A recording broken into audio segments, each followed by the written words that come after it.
Olá, irmãos, bom dia. Mais uma semana começando e essa semana eu queria que nós pudéssemos olhar para alguns textos bíblicos, pensando aí no tema focalizando a Cristo, né? Focalizando, ajustando o foco, olhando para Cristo e perseguindo a santidade. Nesse período que estamos vivendo, né, estava até a comentar aqui agora há pouco o pastor Roni, que estamos vivendo um tempo onde nós, pastores, né, além de saber mexer com a Bíblia, a gente também está aprendendo a mexer com câmera, está aprendendo a mexer com um programa de edição, com gravador, né?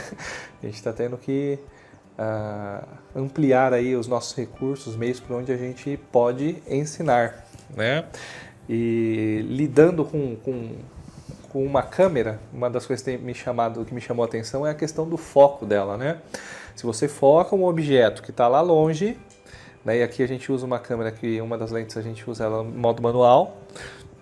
Se você foca aquele objeto lá na frente, né, se entra um outro objeto na frente da câmera mais próximo, esse objeto fica desfocado, né? Há uma confusão, então a gente não consegue ficar focado em dois objetos ao mesmo tempo.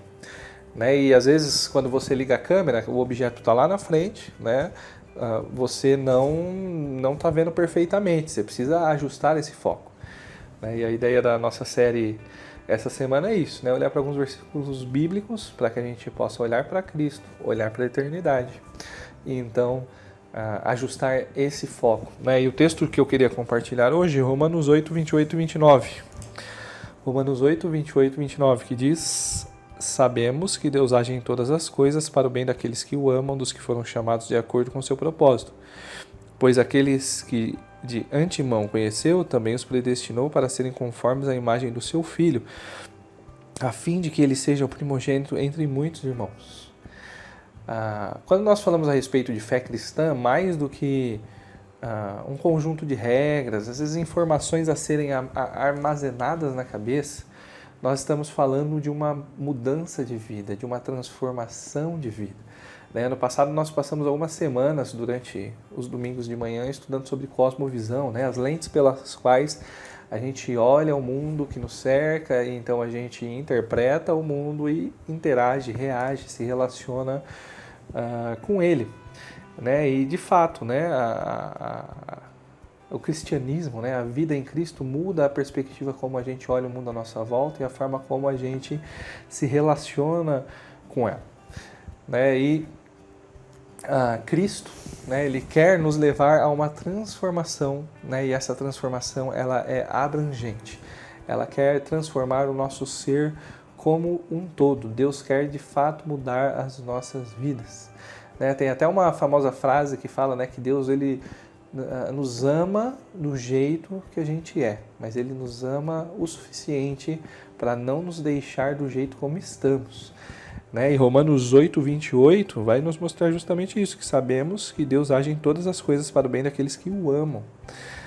Deus, de fato, então, ele nos ama e Ele age sempre para o nosso bem. O problema é como interpretar esse bem.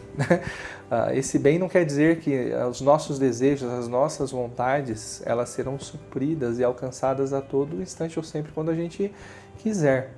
Mas quer dizer que o propósito, o objetivo de vida para o qual Deus nos criou, Deus está agindo para que esse bem, então, seja alcançado.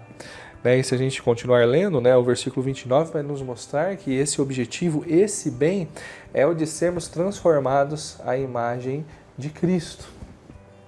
O propósito de Deus é que a gente forme uma grande família onde Jesus é o primogênito de muitos irmãos que são semelhantes então a Ele, semelhantes a Cristo.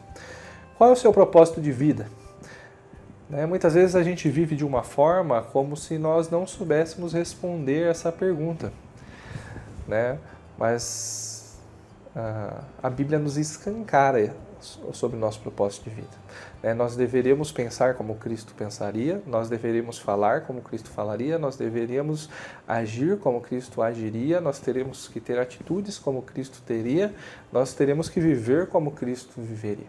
Né? E esse é o nosso propósito de vida, né? Viver como Cristo viveria e então em tudo o que fizermos glorificarmos a Ele.